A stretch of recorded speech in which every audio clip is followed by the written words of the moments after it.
మ్మ్. వీలైతే 4 మాటలు, కుదిరితే కప్పు కాఫీ.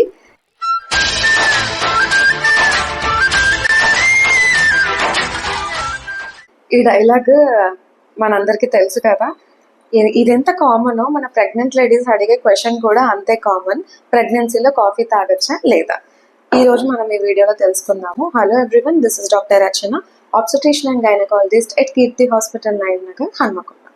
సింపుల్గా చెప్పాలి అంటే, yes, you can have coffee in your pregnancy, but in limited quantity, that is 1 cup per day. అందులో ఉండే 1 కప్లో ఉండే caffeine it is equal to or less than 200 milligrams అనమాట. సో అంత మాత్రమే కాఫీ మీరు తీసుకోవచ్చు. కొంతమందికి పొద్దున లేవగానే కాఫీ తాగే అలవాటు ఉంటుంది, అది మైండ్ని రిఫ్రెష్ చేస్తుందని చెప్పి తాగుతూ ఉంటారు.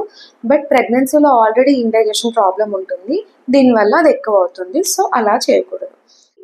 మీల్స్ తిన్న వెంటనే కాఫీ ఆర్ టీ తాగకూడదు అనమాట. ఎందుకంటే మనం తిన్న ఫుడ్లో ఉన్న న్యూట్రియంట్స్ అబ్జార్ప్షన్ తగ్గిపోతుంది, especially iron absorption. Next, baby పైన ఎఫెక్ట్. ఈ కాఫీలో ఉన్న కెఫిన్ అనేది మదర్ నుంచి బేబీకి ట్రాన్స్మిట్ అవుతుంది. కొన్ని స్టడీస్ ప్రకారం ఈ కెఫిన్ అనేది ఇట్స్ అ వాసో కన్స్ట్రిక్టర్ అనమాట, అంటే బ్లడ్ ఫ్లో తగ్గిపోతుంది బేబీకి.